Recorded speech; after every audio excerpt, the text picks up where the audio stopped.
Assalamualaikum. Assalamualaikum warahmatullahi wabarakatuh. Om Swastiastu, Namo Buddhaya, salam kebajikan. Selamat siang. Adik-adik yang saya hormati, dalam pertemuan kali ini dalam hukum perikatan kita berjumpa lagi. Minggu yang lalu saya hanya mengirimkan PowerPoint saja. Itu sebagai bacaan Anda dulu. Nanti setelah ini kita coba simak isi dari PowerPoint yang saya buat. Semoga bisa memberikan suatu pemahaman agar kita lebih mudah mengerti mengenai hukum perikatan. Baik, saya sedikit mengulang kembali dari apa yang telah saya berikan. Ya. Oke. Nah, saya akan mengulang lagi biar bosen. Harapannya biar hafal, mengerti, dan kalau nggak ngerti bisa ditanyakan. Gitu. Nah, secara sah perjanjian adalah bahwa suatu perjanjian yang telah memenuhi syarat tertentu bisa dikatakan sebagai suatu perjanjian yang sah. Sebagai akibatnya perjanjian akan mengikat sebagai undang-undang bagi mereka yang membuatnya. Jadi kalau perjanjian yang dibuat itu sudah memenuhi syarat sahnya perjanjian, maka perjanjian itu berlaku sebagai undang-undang. Jadi undang-undang itu tidak hanya KUH Perdata, KUH Pidana, Undang-Undang 7 nomor tahun 1994 misalnya, atau undang-undang yang telah ditetapkan pemerintah. Bukan seperti itu. Kalau undang-undang yang ditetapkan oleh pemerintah maka sifatnya luas, berlaku untuk semua orang. Ini namanya hukum publik, hukum privat, dan yang terbagi di dalam KUH Perdata, Pidana, ada hukum adat yang berlaku untuk adat setempat, dan perjanjian itu berlaku bagi siapa gitu. Kalau KUH Perdata semua orang, KUH Pidana semua orang. Tapi kalau perjanjian adalah bagi mereka yang membuat perjanjian. Jadi mengikat bagi mereka yang membuat perjanjian. Maka berlaku sebagai undang-undang bagi mereka yang melakukan perjanjian. Baik, diatur di mana sebenarnya ini? Ya, mengikat sebagai undang-undang. Oke, jadi nanti ini berasal dari satu pasal, pasalnya adalah 1338 mengenai perjanjian sebagai undang-undang. Coba kita lihat. Oke, ini sudah saya tunjukkan. Jadi semua persetujuan yang dibuat sesuai dengan undang-undang, nah ini berlaku sebagai undang-undang. Bagi siapa? Bagi mereka yang membuatnya. Ya, persetujuan, semua persetujuan yang dibuat sesuai dengan undang-undang berlaku sebagai undang-undang bagi mereka yang membuatnya. Dari sini kita sudah tahu bahwa ada syarat sesuai undang-undang. Jadi ini syaratnya, ya syaratnya ini agar bisa sebagai undang-undang. Oke, maka kita tahu syaratnya ada 4 yang ada di sini 1320. Syaratnya adalah sepakat mereka yang mengikatkan diri, kecakapan untuk membuat suatu perikatan, suatu sebab yang halal, suatu sebab hal tertentu atau suatu hal tertentu, dan sebab yang halal. Ini sudah kita dapat, oke? Biar Anda paham lagi. Ini insya Allah gampang dimengerti. Ini juga gampang dimengerti. Nah, ada yang perlu saya tekankan bahwa Para pihak tidak mendapatkan sesuatu tekanan yang mengakibatkan adanya cacat bagi perwujudan kehendaknya tersebut. Jadi perikatan itu ketika masing-masing mengikatkan diri, maka jangan ada lagi yang membuatnya menjadikan perikatannya itu atau perjanjiannya itu cacat. Cacat itu kapan? Maksudnya adalah kedua belah pihak atau para pihak yang mengadakan perjanjian tersebut haruslah bersepakat, setuju, seia, sekata yang diperjanjikan tanpa ada paksaan. Satu, ada paksaan atau duang. Jadi tidak boleh adanya paksaan. Kemudian adanya kekeliruan dan adanya penipuan. Tiga hal ini nanti berkembang dengan penyalahgunaan keadaan. Konsep ini sudah diakui, penyalahgunaan keadaan itu diakui di Belanda. New BW ya. Kalau kita ngomong BW berarti ini produknya Belanda. Burgerlijk Wetboek. Sekarang disebut juga Burgerlijk Wetboek di Belanda, tapi ditambah N, New BW, atau karena ada perubahannya. Jadi kalau kita jangan mengatakan BW, walaupun maknanya sama, cuman BW itu KUH Perdatanya Belanda. Di Indonesia ya kita sebut KUH Perdata, begitu. Oke, jadi kalau sudah ada ini, maka ini maksudnya apa? Ada paksaan atau duang, kekeliruan atau dualing dan penipuan, maka menjadi cacat. Kalau menjadi cacatnya suatu kesepakatan, maka ini menjadi syarat agar yang namanya kesepakatan itu bisa dibatalkan. Nah, tidak bisa kemudian kita sepihak mengatakan ada cacat. Karena apa? Karena saya ditipu. Ada cacat, tapi tidak memenuhi unsur ketiganya. Tidak bisa, tidak boleh. Ya, ini kenapa? Karena undang-undang sudah lahir duluan loh. Ketika 4 syarat sudah terpenuhi, maka lahirlah undang-undang. Maka ketika dibatalkan, maka juga harus memenuhi syarat-syarat undang-undang. Nah, begitu. Saya coba kembali lagi ke 1338. Ini menjadi syarat bagaimana suatu undang-undang ini dibatalkan dalam hal sepakat, ya, dalam hal perjanjian. Oke, saya coba kembali lagi ya. Mohon tidak bingung. Kalau bingung, angkat tangan dan sampaikan. Semua persetujuan yang dibuat sesuai undang-undang. Oke. Berlaku sebagai undang-undang bagi mereka yang membuatnya. Nah, ini yang harus kita bawa kemana-mana sampai kita lulus. Mungkin kalau kita sudah jadi pengacara, kita juga akan bawa ini. Nah, begitu ya. Persetujuan itu tidak dapat ditarik kembali. Saya ulang lagi. Persetujuan ini, kesepakatan ini, perjanjian ini tidak dapat ditarik kembali selain dengan kesepakatan kedua belah pihak. Oke. Persetujuan tidak dapat ditarik kembali selain dengan kesepakatan kedua belah pihak. Jadi empat-empatnya ini syarat untuk empat-empatnya. Oke. Ya kan? Kecuali dengan kesepakatan kedua belah pihak. Oke, coba kita lihat lagi. Nah, atau nih, karena alasan yang ditentukan oleh undang-undang.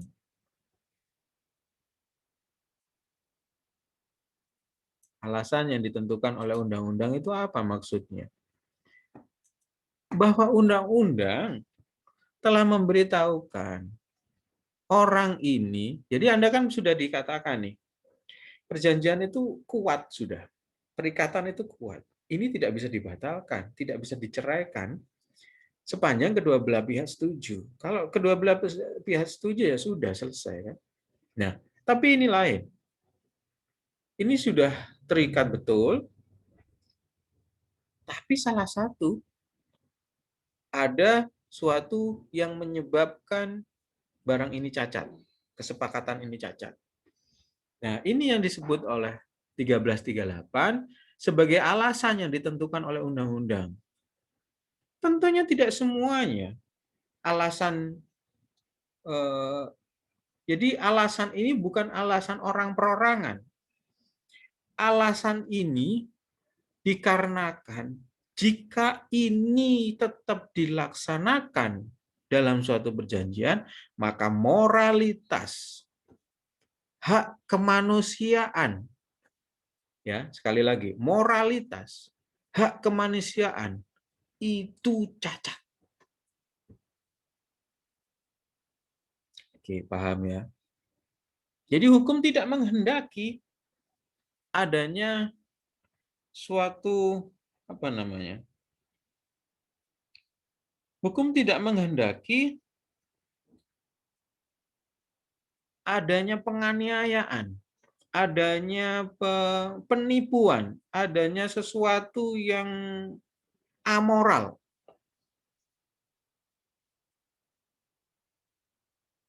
Baik itu sebelum maupun sesudah perjanjian. Baik itu sebelum perjanjian maupun itu sesudah. Oke. Nah, oke ya. Saya kembali lagi. Yang ini, yang hijau, tidak dapat ditarik kembali. Jelas, kuat. Selain dengan kesepakatan. Oke. Kalau sepakat dilepaskan, maka tidak ada masalah. Kalau salah satu tidak sepakat, wah aku nggak sepakat. Kalau tidak sepakat salah satu, maka bisa mengikuti karena alasan undang-undang. Kata alasan undang-undang. Artinya apa? Undang-undang telah menyebutkan alasan-alasan apa saja sebelumnya yang bisa membatalkan suatu perikatan. Saya ulangi lagi. Hanya undang-undang saja yang dapat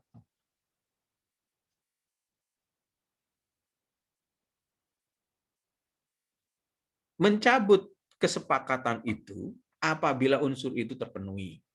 Jika salah satu pihak tidak sepakat untuk menariknya. Jadi hanya undang-undang saja. Ketika sudah ditentukan oleh undang-undang, maka dia boleh menempuh jalur itu. Jadi yang pertama, yang hijau ini, yang pertama bahwa perjanjian itu harus kalau mau ditarik kembali atau diceraikan atau dipisahkan atau dibatalkan suatu perjanjian, maka kedua belah pihak ini harus setuju. Kalau salah satu tidak setuju, boleh dilakukan, tetap boleh dilakukan, asal memenuhi unsur-unsur atau memenuhi alasan-alasan yang telah ditentukan, yang telah disebutkan, yang ada di dalam undang-undang. Nah, begitu loh maksudnya. Kalau tidak ada di dalam undang-undang, ya jangan. Ya nggak bisa. Unsur apa? Unsur nafsu, unsur keinginan pribadi. Nah, itu yang nggak boleh. Begitu ya. Karena alasan yang ditentukan oleh undang-undang. Nah, oke. Inilah yang disebut hak. Setiap orang memiliki hak. Ya. Hak ini kemudian ditentukan oleh undang-undang. Jadi membuat perjanjian itu hak. Melepaskan juga hak. Kapan? Ketika undang-undang memberikan syaratnya. Boleh dilakukan sepanjang diatur atau ditentukan oleh undang-undang. Baik. Tadi kita sudah bentuk. Kita sudah mengetahuinya. Dari pasal 1338 itu kita mengetahui yang disebut dengan yang dibuat sesuai dengan undang-undang. Artinya ini sesuai dengan undang-undang. Artinya di sini adalah syarat. Maka dia berlaku sebagai undang-undang. Untuk bisa menjadi undang-undang, maka syaratnya harus terpenuhi. Nah, ini makna dari pasal 1338. Nah, persetujuan yang sudah jadi undang-undang ini tidak bisa diceraikan, tidak bisa ditarik kembali, tidak bisa dibatalkan kecuali kesepakatan kedua belah pihak. Ya. Atau kalau salah satu pihak saja yang berkeinginan untuk memisahkan diri sedangkan yang lain tidak, harus dilihat dulu sesuai enggak dengan ketentuan undang-undang yang dia inginkan. Alasannya. Kalau alasannya tidak sesuai dengan undang-undang, maka ya tidak bisa dipenuhi untuk melakukan pembatalan suatu perjanjian atau menarik kembali kesepakatan. Baik, dari sini saya berharap Anda mengerti. Kalau tidak mengerti, diulang-ulang, nanti bisa bertanya kembali di dalam grup. Baik. Bismillah, saya lanjutkan kembali. Sehingga undang-undang mensyaratkan kalau kemudian yang tetap berkeinginan untuk memisahkan diri atau menarik kembali kesepakatannya, maka harus ada sebabnya dia melakukan itu, bukan kemudian keinginan pribadinya atau nafsunya, saya tidak untung di sini, saya tak mengundurkan diri saja dalam perjanjian ini, tidak. Tapi karena satu dan beberapa hal, yang pertama karena disebabkan cacat. Cacat itu apa saja? Yaitu adanya paksaan, kemudian adanya kekeliruan, dan adanya penipuan. Baik, sudah. Nah, diatur di mana? Ini harus diatur. Karena apa? Karena alasannya tadi yang 1338 kalimat terakhir, alasan karena undang-undang. Baik, selanjutnya coba kita lihat. Di dalam paksaan atau penipuan dalam pasal 1321. 1321.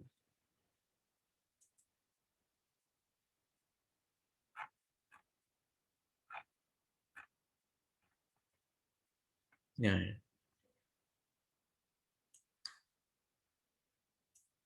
Tiada suatu persetujuan pun mempunyai kekuatan.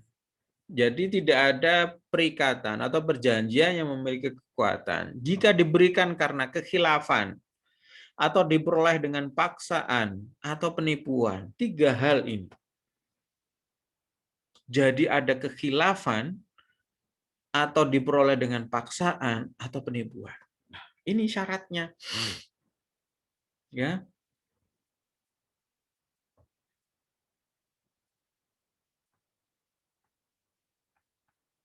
Kekhilafan itu apa? 1322, kecuali jika khilaf itu terjadi mengenai hakikatnya barang yang menjadi pokok persetujuan. Khilaf tidak mengakibatkan kebatalan jika kekhilafan itu hanya terjadi mengenai diri orang yang dengannya seseorang bermaksud untuk mengadakan persetujuan. Kecuali jika persetujuan itu diberikan terutama karena diri orang yang bersangkutan.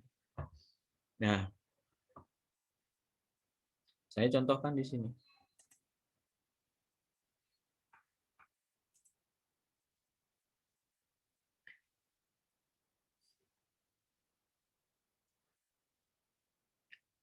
Jadi bukan khilaf itu karena orangnya, tapi khilaf itu karena hal tertentunya. Jadi orangnya itu khilaf.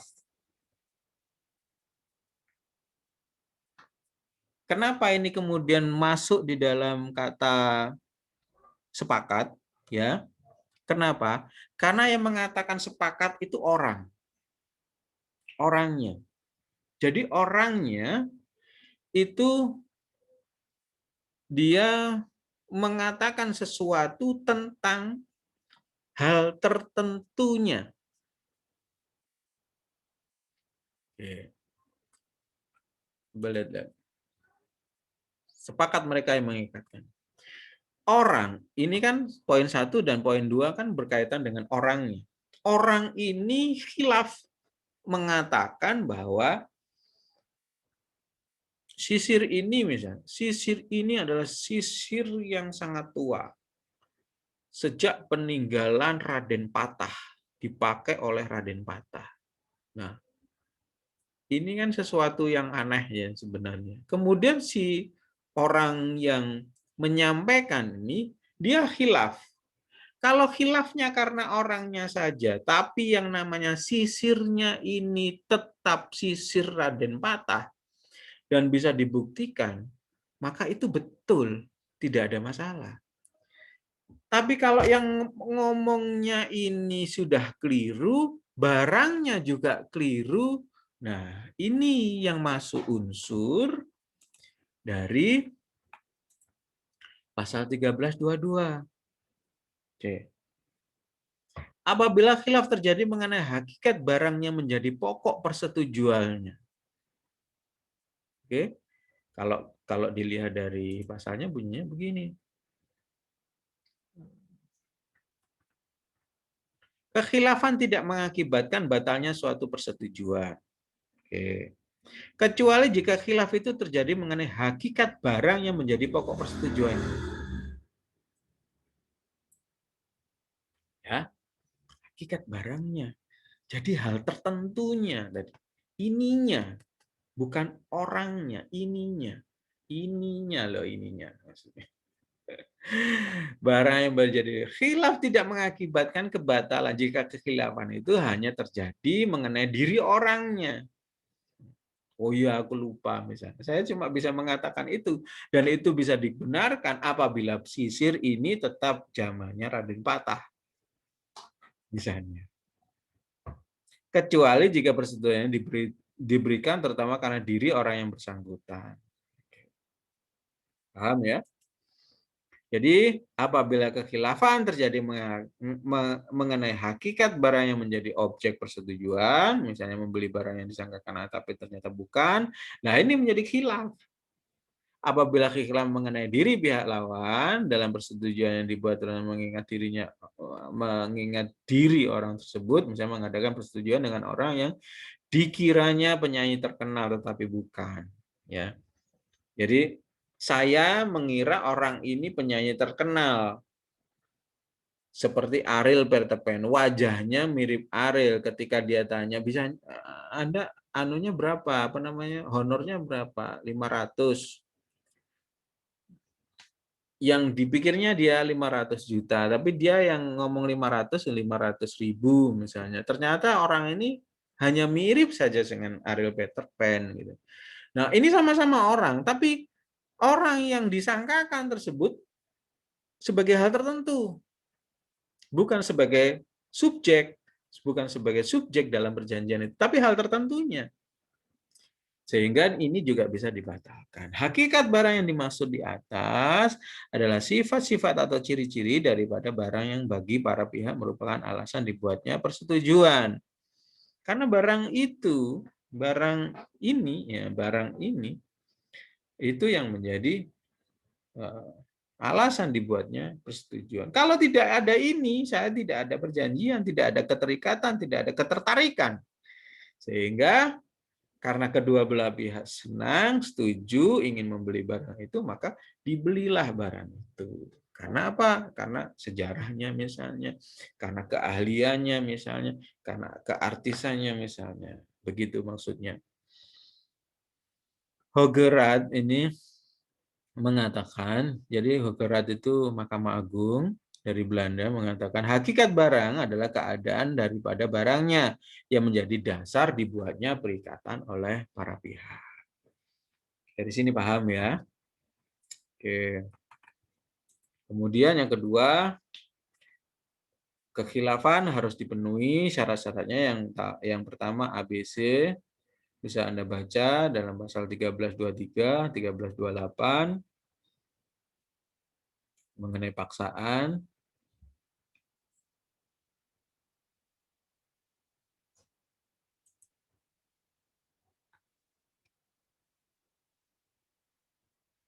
Nah, paksaan ini begini unsurnya. Tindakan itu sedemikian rupa memberikan kesan dan dapat menimbulkan ketakutan. Oke. Paham ya? Ini paksaan, konsep paksaan.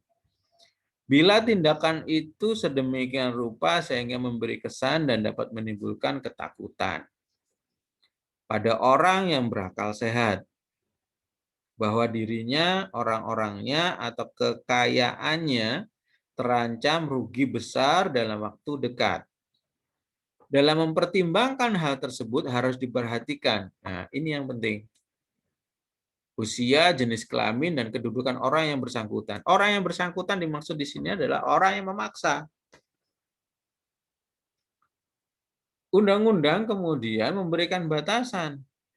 Coba, kalau kemudian yang datang, jadi ini ada penerobosan hukum misalnya. Suatu penjahat sudah tahu yang yang unsurnya di dalam apa namanya KUH Perdata 1324 adalah mengenai usia, jenis kelamin, dan kedudukan orang yang bersangkutan. Yang mengancam adalah datang misalnya, tapi ini geng besar kemudian menyuruh anak kecil di bawah umur itu kira-kira umur berapa? Kalau dewasa ya 21, ya KUH Perdata, ya nantilah itu. Kemudian dia berumur 15 atau 16, ngancam ke rumah seseorang. Nah, orang ini ketika berumur itu unsurnya nggak masuk, ya kan? Kemudian jenis kelamin, anaknya kecil, jenis kelaminnya perempuan.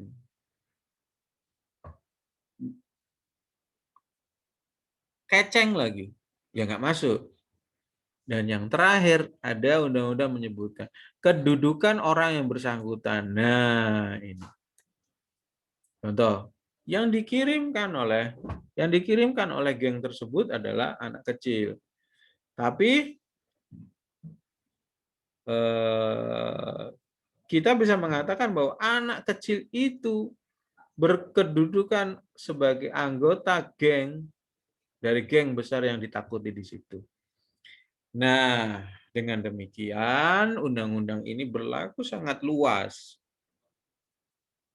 Ya kan? Bisa berlaku sangat lama. Kenapa? Karena unsur-unsur ini unsur-unsur yang terbuka, open bar. Jadi cara membuat undang-undang yang seperti ini adalah cara yang sulit membuat undang-undang. Kenapa? Karena ini akan berlaku sangat lama dan menerima semua unsur yang ada. Contohnya ya, contohnya keterangan saya ini begini. Pencurian. Tidak kemudian unsur pencurian itu mencuri adalah begitu, tidak. Tapi pencurian itu berbunyi begini, barang siapa memindahkan barang milik orang lain dengan maksud untuk dimiliki. Nah, artinya kan barang apa? Tidak disebutkan. Mencuri misalnya, mencuri kulkas. Kulkas tidak disebut, tapi unsurnya masuk. Ya sudah, masuk berarti. Begitu kan? Nah, kalau kemudian menyebut kulkas, lemari es, TV, selain itu ya tidak boleh malah. Sama dengan ini. Dan kedudukan orang yang bersangkutan. Sudah lengkap. Begitu ya. Jadi di sini saya ulangi lagi, paksaan memberikan kesan dapat menimbulkan ketakutan pada orang yang berakal sehat. Bahwa dirinya, orang-orangnya, atau kekayaannya. Berkaitan dengan apa? Harta miliknya. Termasuk nyawanya kan. Terancam rugi besar dalam waktu dekat. Dalam mempertimbangkan hal tersebut, harus diperhatikan usia, jenis kelamin, dan kedudukan orang yang bersangkutan. Selanjutnya, pasal 1325, paksaan menjadi suatu persetujuan batal. Nah, ditegaskan 1338, bukan hanya bila dilakukan terhadap salah satu pihak yang membuat persetujuan, melainkan juga bila dilakukan terhadap suami dan istri atau keluarganya dalam garis ke atas maupun ke bawah. Oke, maksudnya ini untuk hubungan pernikahan. Namun dikecualikan 1326, rasa hormat.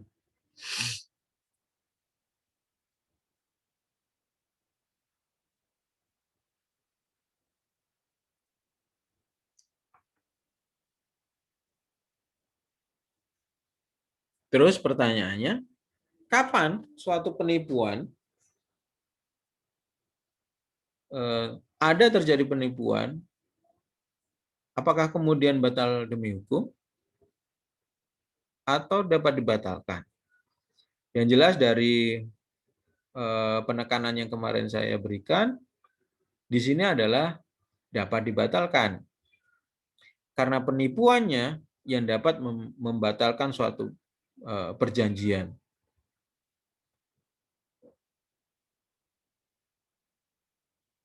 Nah, penipuan tersebut oleh pasal 1328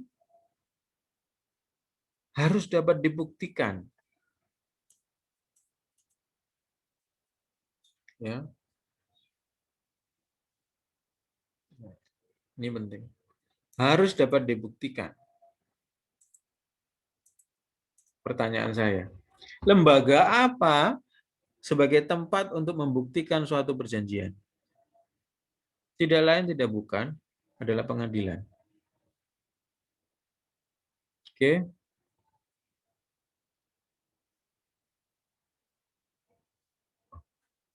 Ditekankan lagi, penipuan tidak dapat hanya dikira-kira. Jadi harus terpenuhi unsur yang tadi. Unsur yang sebelum-sebelumnya. Oke. Baik. Dari sini kita bisa ketahui apa maksud 1323, 1322 sampai dengan 1328. Sehingga ketika ngomong paksaan unsurnya harus ada. Yang pertama menimbulkan ketakutan ya bagi dirinya, bagi orang yang waras, orang yang berakal, orang yang bagi orang-orangnya, bagi keluarganya, bagi harta kekayaannya. Oke. Nah, orang yang memaksa tadi harus dilihat usianya, jenis kelamin dan kedudukannya. Oke, tadi yang sudah saya terangkan.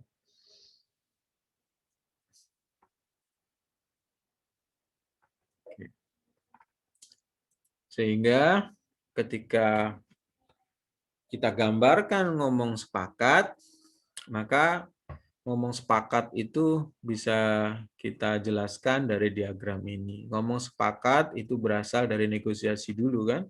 Dari negosiasi ada persetujuan dan ada unbound. Nah, kemudian unbound ini, tawaran ini bisa tegas, bisa diam-diam. Diterimanya itu bisa tegas, bisa diam-diam. Diam-diam dengan mengangguk. Ya, kemarin saya sampaikan. Tegas bisa tertulis, bisa lisan, bisa dengan tanda. Tegas disampaikan, ya kan?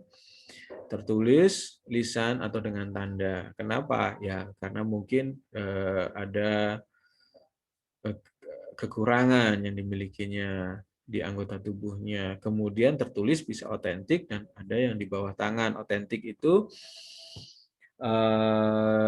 dinotarilkan melalui notaris di bawah tangan. Kita menggunakan kertas materai atau kertas yang dibubui materai. Maksudnya apa materai itu? Sebenarnya materai itu digunakan jadi begini, sebagai salah satu syarat untuk mengajukan di dalam persidangan. Contohnya begini, jika suatu alat bukti tidak dibubui materai, contohnya SK, contohnya surat penugasan, contohnya surat pemberhentian, maka surat tersebut bisa dikatakan atau perjanjian yang dibuat dengan tanda tangan biasa tanpa ada materai. Maka hal ini belum dapat dijadikan alat bukti untuk masuk ke dalam persidangan. Loh, apalagi gitu ya pertanyaannya. Iya. Jadi alat bukti yang sah itu harus dileges atau dilegalisir dulu sebelum dibawa ke pengadilan. Maka pengadilan baru dapat menerima alat bukti itu sebagai alat bukti yang sah di dalam pengadilan, bahwa ini sudah sesuai dengan aslinya dan digandakan. Maka dengan adanya leges itu, ini sebagai syarat biaya yang didaftarkan di dalam pengadilan. Jadi kalau alat buktinya banyak, kan bisa mencapai jutaan, ya memang. Makanya jangan berperkara di pengadilan kalau nggak pengen. Atau Anda harus pinter dulu untuk hukum. Jadi tidak usah bayar pengacara, begitu. Tidak usah bayar kuasa. Nah, di dalam kesepakatan Anda di dalam Anbot ini tidak boleh ada kekeliruan dan paksaan, yaitu adanya cacat kehendak, salah satu pihak tidak dapat mengemukakan kehendaknya secara murni. Tidak boleh ada kekhilafan, tidak boleh ada apa itu namanya, paksaan, tidak boleh ada ancaman, begitu ya. Tidak boleh ada penipuan. Di sini gambar ini saya bikin agar Anda lebih mudah dalam memahaminya, ya. Boleh dan tidak boleh ini, ancaman itu kadang boleh dan tidak boleh itu apabila sesuai dan tidak sesuai dengan undang-undang, kesusilaan, dan ketertiban umum. Sedangkan penipuan, perbuatan sengaja dari Anbot untuk mempengaruhi tujuan yang keliru atau gambaran yang keliru. Sebagai tadi yang saya sampaikan, ada penyalahgunaan keadaan, yaitu perbuatan orang yang tahu atau seharusnya tahu bahwa pihak lain karena suatu keadaan khusus, keadaan darurat atau abnormal, atau ketergantungan dan lain-lain diarahkan untuk melakukan perbuatan hukum, meski ia tahu sebenarnya harus mencegahnya. Ya, seperti apa yang kemarin sudah saya contohkan belum ya? Seperti ini nih. Dia tahu betul bahwa orang ini sedang mabuk berat atau sedang sangat sakau oleh obat-obatan terlarang atau obat-obatan penyembuh, seperti mau lepas dari psikotropika kan ada obatnya juga. Udah mau tak kasih ini asal kamu jual murah. Rumahnya itu seharusnya harganya 300 juta, tapi karena dia dalam penyalahgunaan keadaan dengan model seperti itu, saya beli dengan harga 100 sehingga dia bisa beli obat, harapannya seperti itu. Nah, ini penyalahgunaan keadaan. Baik, itu mengenai sepakat. Sampai di sini, jika ada yang ingin ditanyakan, silahkan bertanya di dalam grup. Yang kedua adalah cakap. Apa itu cakap?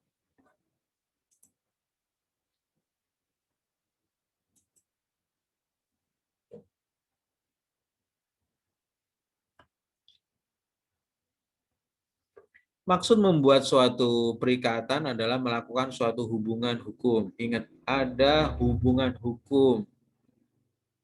Ya, di dalam perikatan itu pasti ada hubungan hukum. Kenapa kok ada hubungan hukum? Karena undang-undang yang menyebutnya, karena undang-undang yang mengaturnya, karena undang-undang yang menentukannya. Oke?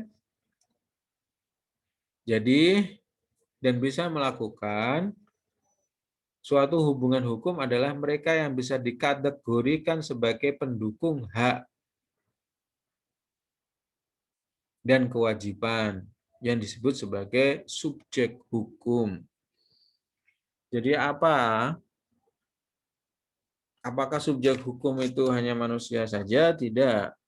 Badan hukum seperti PT, CV, atau Komanditer Venoskap, kemudian firma,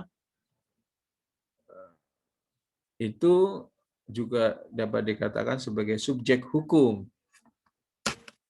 Pengertian subjek hukum adalah orang dan atau badan. Jika orang yang membuat perjanjian adalah suatu badan hukum, maka menurut Meyers harus memenuhi syarat-syarat badan hukum, antara lain harus ada harta kekayaan yang dipisahkan. Sama, setiap orang juga memiliki harta kekayaan masing-masing kan. Yang kedua, mempunyai tujuan tertentu. Jadi, badan hukum itu dibentuk berdasarkan tujuan tertentu. Contohnya untuk bisnis, contohnya untuk pendidikan, contohnya untuk yayasan, contohnya untuk A, B, C, D, E. Yang ketiga, mempunyai kepentingan sendiri. Saya memiliki kepentingan sendiri untuk tujuan tersebut, misalnya. Yang D, ada organisasi yang teratur. Dari organisasi ini ada struktur organisasinya, ada pekerjaannya, ada tugas dan kewajibannya, maka di dalam organisasi tersebut mereka dibebani hak dan kewajiban masing-masing. Sehingga syarat ini menurut Meyers, orang yang telah melakukan ini, maka orang tersebut dapat dibebani hak hukum, dibebani kewajiban hukum dan hak hukum. Oke, hak untuk apa? Hak untuk melakukan perbuatan. Jadi seseorang mengatakan tidak, contohnya nama saya Yusuf Hadi Wibowo. Saya tidak mengatakan saya sekarang berbuat atas nama Yusuf Hadi Wibowo, tapi saya bisa kemudian mengatakan saya atas nama Fakultas Hukum Universitas Jember. Oke, ketika saya mengatakan itu, maka institusi lembaga saya, Fakultas Hukum, sebagaimana Pak Dekan misalnya, memberikan surat tugas kepada saya untuk melakukan sesuatu, ya, sebagai perwakilan dari badan hukum yang berupa Fakultas Hukum. Oke. Kemudian saya diperintahkan oleh Pak Rektor misalnya. Maka saya bisa mengatakan atas nama Universitas Jember saya melakukan dan berbuat seperti ini, mewakili, memenuhi haknya dan kewajibannya terhadap suatu hal yang telah ditentukan misalnya. Nah, kapan itu boleh? Kalau seperti saya ketika ditugaskan, ada surat tugasnya. Maka pihak yang menjadi lawan kita atau pihak yang menjadi rekanan kita mengetahui, oh dengan apa dia ditugaskan, dengan apa dia kemudian mengatakan bahwa saya sebagai orang Fakultas Hukum, atau dengan apa saya dibuktikan bahwa saya sebagai perwakilan universitas. Nah, universitas, Fakultas Hukum adalah lembaga atau badan hukumnya. Ya. Nah, maka saya tidak bertindak untuk diri saya pribadi, tapi bertindak atas nama badan hukum. Jadi perbuatan saya akhirnya seolah-olah menjadi perbuatan badan hukum. Maka hak, kewenangan, kewajiban itu melekat pada saya, melekat pada badan hukum. Ketika perintahnya badan hukum itu A untuk melakukan sesuatu sebagaimana perjanjian tersebut, jika saya tidak melakukan itu, maka itu kewajiban saya untuk memenuhinya. Dan itu ketika ada kerugian, maka kerugian saya. Tapi jika perintahnya dari badan hukum atau lembaga atau institusi yang kita wakili mengatakan bahwa saya harus melaksanakan A, saya laksanakan A, terjadi suatu kerugian, maka kewajiban kerugian tersebut ditanggung oleh badan hukum. Paham? Oke. Sehingga atas suatu perbuatan hukumnya atau hubungan hukumnya, maka dia harus memiliki harta kekayaan. Kenapa? Jika terjadi kerugian, jika terjadi penyalahgunaan wewenang dan lain sebagainya. Yang kedua, mempunyai tujuan tadi. Kan sesuai tujuannya apa dia? Jawabannya harus A. Saya jawab B. Berarti kan salah. Nah, begitu. Mempunyai kepentingan sendiri, adanya organisasi yang teratur. Baik.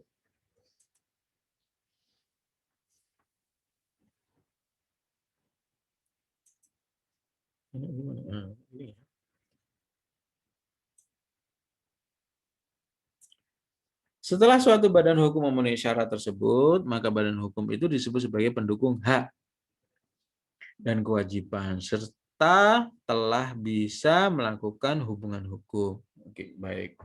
Jadi ini bukan kemudian orang per orang, setiap orang bisa mengatakan kemudian lahir ini, tidak. Kita tahu bahwa di dalam PT ada Undang-Undang Perseroan Terbatas. Untuk membentuk suatu PT maka harus memenuhi Undang-Undang 40, ya kan? Undang-Undang Perseroan Terbatas. Sehingga ketika dia jadi badan hukum PT Perseroan Terbatas, maka dia harus memenuhi dulu syarat-syarat menjadi PT. Sama ketika dia BUMN maka ada undang-undang mengenai BUMN, ya. Sehingga ketika dia disahkan oleh pemerintah menjadi BUMN maka dia mempunyai hak. Jadi hak ini lahir karena undang-undang. Hak ini hilang juga karena undang-undang. Hubungan hukum mana antara lain bisa dengan pembuatan suatu perjanjian. Oke, di dalam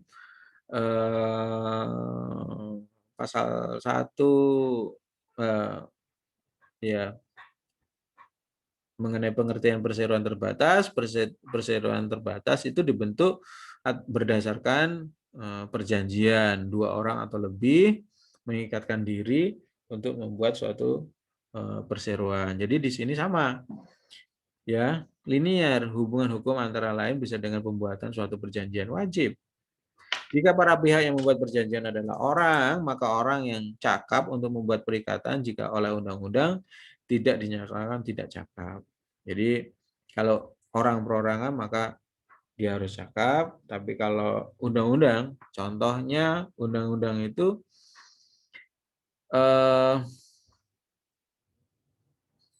PT itu salah satu harta kekayaan dan penerima harta kekayaan itu contohnya ahli waris. Ahli waris kemudian disebutkan walaupun dia tidak cakap maka dia mempunyai hak, ya. Itu contohnya. Yang termasuk orang yang tidak cakap membuat suatu perjanjian dalam pasal 1330. Maaf. Jadi begini, jika para pihak yang membuat perjanjian adalah orang, maka orang yang cakap untuk membuat perikatan. Hanya orang cakap yang bisa membuat perikatan. Jika oleh undang-undang dinyatakan tidak cakap, maka orang itu juga tidak dapat. Tetapi ada pengecualian bahwa orang yang tidak cakap boleh membuat suatu hubungan hukum. Contohnya, ketika seseorang itu belum dewasa tetapi dia memiliki warisan, dibebankan warisan, maka orang tersebut punya hubungan hukum dengan itu. Contohnya lagi begini, ketika seseorang masih di dalam kandungan, maka dia memiliki hak apabila orang tuanya, misalnya bapaknya meninggal sebelum dia lahir, maka dia memiliki hak waris itu. Jadi sebelum lahir dia memiliki hubungan hukum.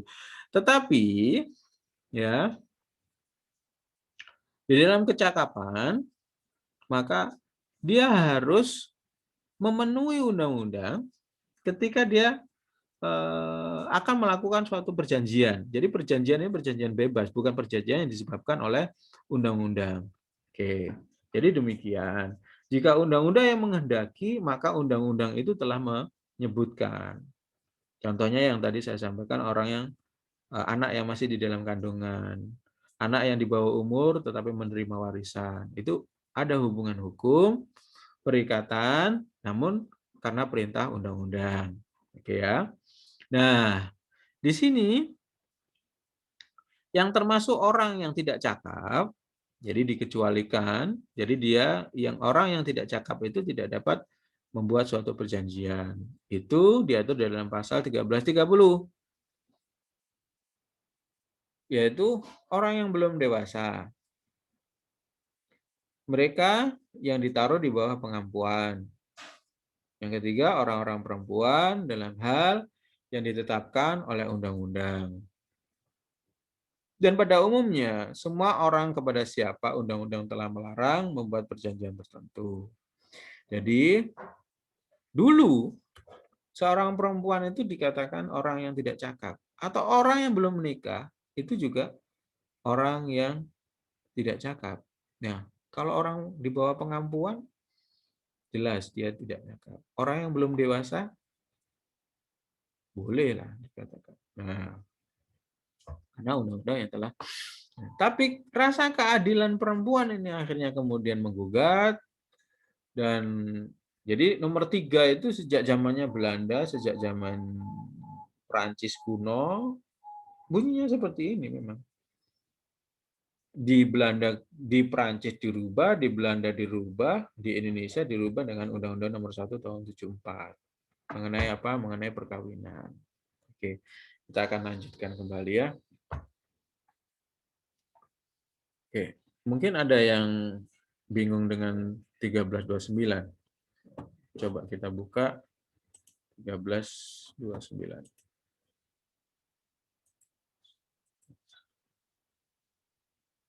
Apa 1329 itu? Tiap orang berwenang untuk membuat perikatan, kecuali jika ia dinyatakan tidak cakap untuk hal itu. Nah, kecuali dia dinyatakan tidak cakap untuk hal itu. Tapi tadi saya katakan ada pengecualian karena undang-undang, orang tersebut kemudian bisa mendapatkan hubungan hukum tadi yang saya sampaikan. Ya, kalau mengenai anak yang masih dalam kandungan itu di apa itu namanya sekitar buku satu ya begitu. Kalau kemudian anak yang belum dewasa mendapatkan warisan itu di buku 2. Kemudian tiap orang berwenang untuk membuat perikatan. Jadi perikatan yang dimaksud di sini adalah perikatan bebas, sama-sama dewasa, kecuali jika ia dinyatakan tidak cakap. Oke, coba kita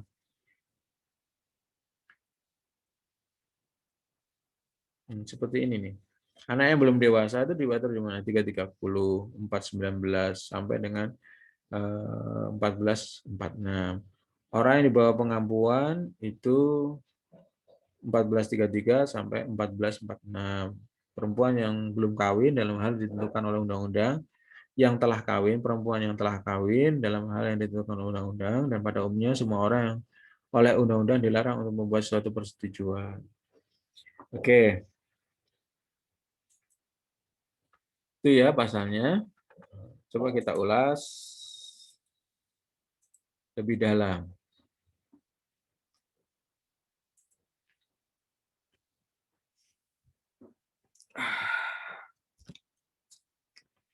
Baik, yang dimaksud belum dewasa. KUH Perdata pasal 330 adalah mereka yang belum mencapai umur genap 21 tahun. Itu pasal 330.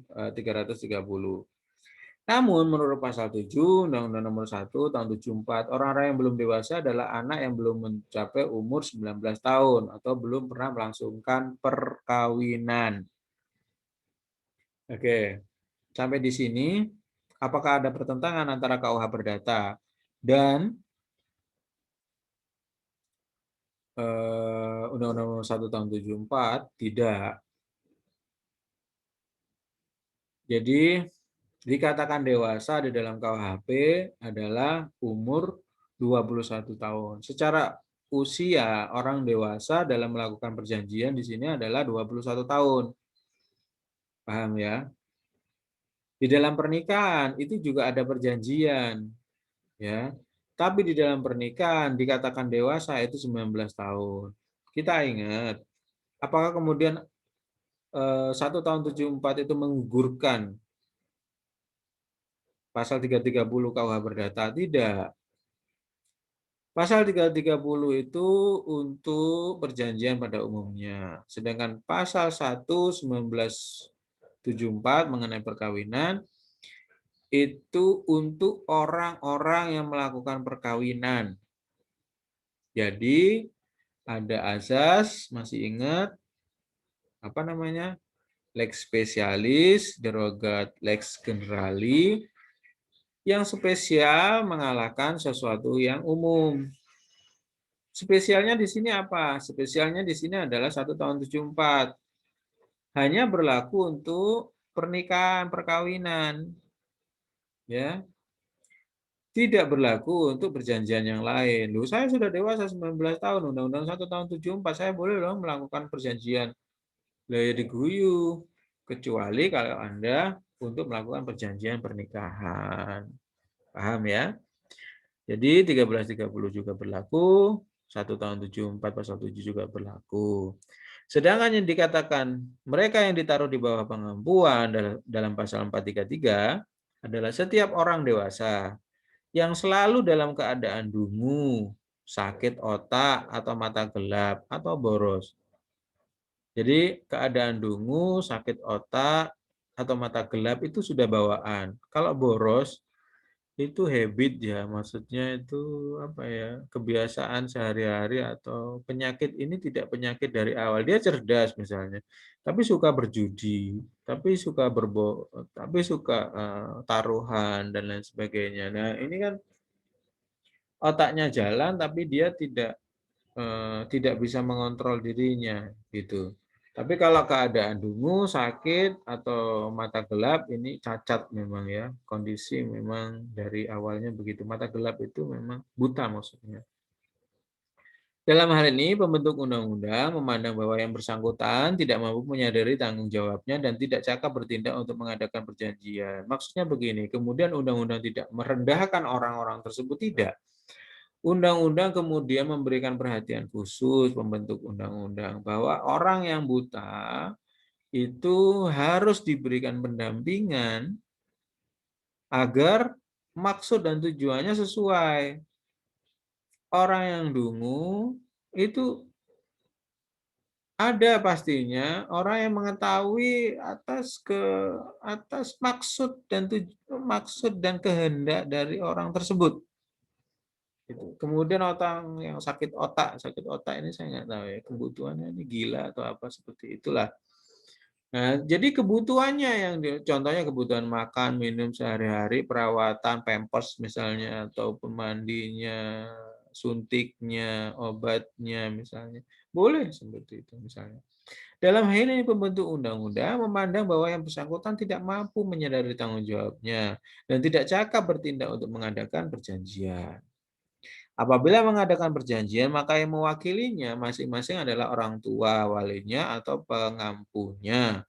Khusus mengenai kriteria ketiga, yaitu bagi seseorang perempuan, maka ketentuan yang disebutkan pada pasal 1330 KUH Perdata Jenderal tidak berlaku lagi sejak adanya Undang-Undang Nomor 1 Tahun 74. Ya, bagi seorang perempuan. Oke, yang ini. Aduh, maaf. Saya mabuk nggak bisa. Ini yang ketiga. Ini syarat yang ketiga ya. Ini loh yang ketiga. Nah, ini yang ketiga ini. Oke. 1330 ini yang ayat 3 ini sudah tidak berlaku lagi. Kenapa? Karena khusus mengenai kriteria ketiga yang tadi maksud saya. Bagi seorang perempuan, maka ketentuan yang disebut dalam pasal 1330 KUH Perdata dinyatakan tidak berlaku lagi sejak adanya Undang-Undang Nomor 1 Tahun 74. Ya, bukan pasal 330 loh ya. Pada pasal 31 ayat 1 dan ayat 2 yang menyebutkan bunyi begini. Khusus mengenai kriteria ketiga, yaitu bagi seorang perempuan, maka ketentuan yang disebutkan dalam pasal 1330 dinyatakan tidak berlaku lagi sejak adanya Undang-Undang Nomor 1 Tahun 74. Pada pasal 31 ayat 1 dan ayat 2 yang menyebutkan bahwa hak dan kedudukan istri adalah seimbang dengan hak dan kedudukan suami dalam kehidupan rumah tangga dan pergaulan hidup bersama dan masyarakat. Masing-masing pihak berhak untuk melakukan perbuatan hukum. Ketentuan ini pun diperkuat dengan adanya surat edaran Mahkamah Agung Nomor 3 tahun 63 yang menganggap bahwa seorang istri bisa melakukan perbuatan hukum dan untuk menghadap di depan pengadilan tanpa ada izin atau bantuan dari suami. Dengan demikian, sejak adanya ketentuan di atas, maka sub 3 atau nomor 3 atau ayat 3 dari pasal 1330 KUH Perdata sudah tidak berlaku lagi. Paham? Oke. Banyak pelajaran yang kita dapat dari pengertian-pengertian itu. Jadi kalau Anda nonton di bioskop, Anda harus 21 tahun. Anda menikah harus 19 tahun, gitu kan? Nah, kemudian kalau istri, maka dia sekarang dinyatakan cakap. Kalau dulu ketika ada suaminya, dia tidak cakap. Begitu ya. Sekarang sudah dihapuskan dengan SMA nomor 3 tahun 63 dan Undang-Undang Perkawinan nomor 1 tahun 74 pasal 31 ayat 1 dan ayat 2. Jadi yang dimaksud dengan orang yang mempunyai kecakapan atau membuat sebelum masuk sini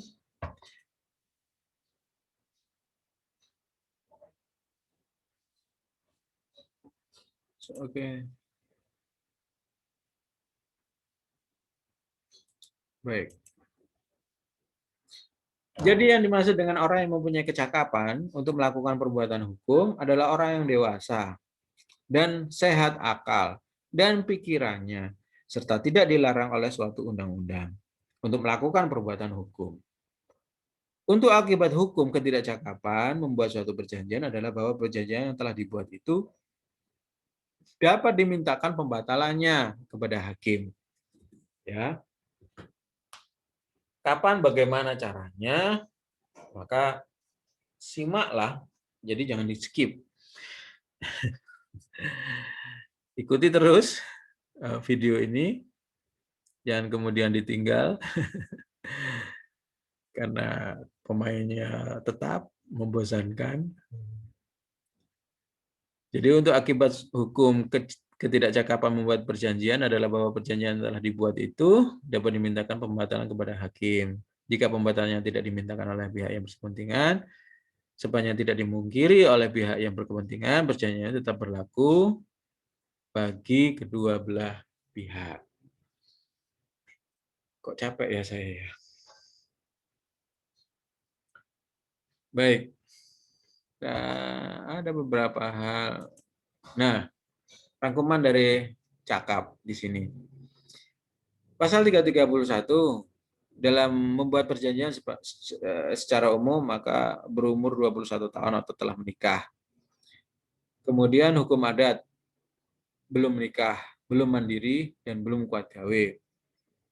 Jadi ketika dia sudah menikah, sudah mandiri dan sudah memiliki pekerjaan, maka hukum adat mengatakan orang tersebut telah dewasa. Hukum adat ya.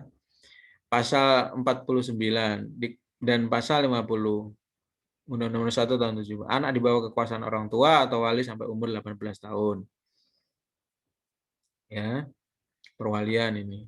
Dalam hal menikah, pasal 29 KUH pidana, ini anak loh ya, ini anak.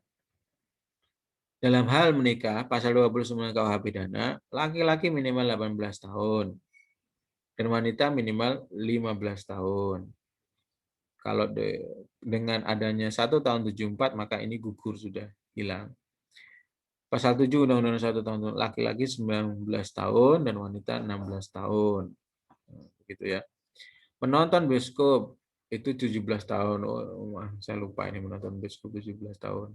Iya ya 17 tahun. Ada 17 tahun plus ya. Iya iya iya. Saya lupa. Undang-undangnya saya lupa ini. Kemudian pemilu ini undang-undang yang dulu-dulu berumur 17 tahun. Oke.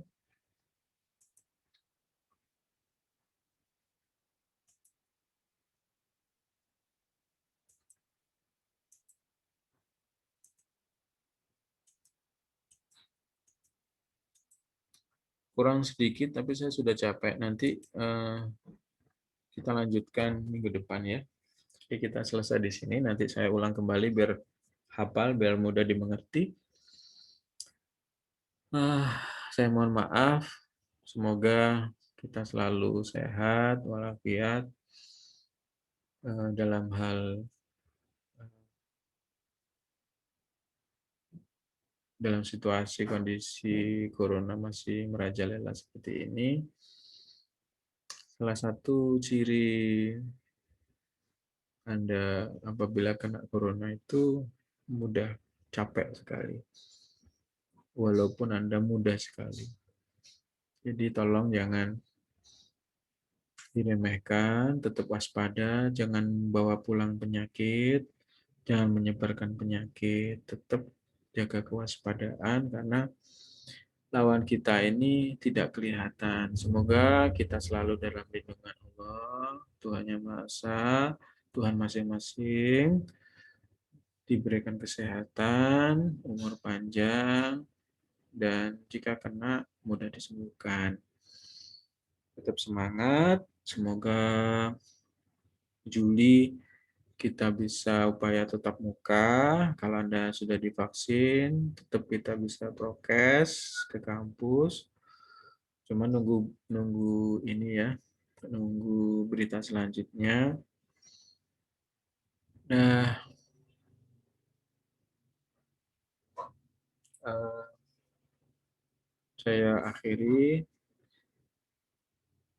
Wabillahi taufiq wal hidayah. Wassalamualaikum warahmatullahi wabarakatuh. Selamat siang. Om Swastiastu, Namo Buddhaya, Salam Kebajikan. Assalamualaikum warahmatullahi wabarakatuh.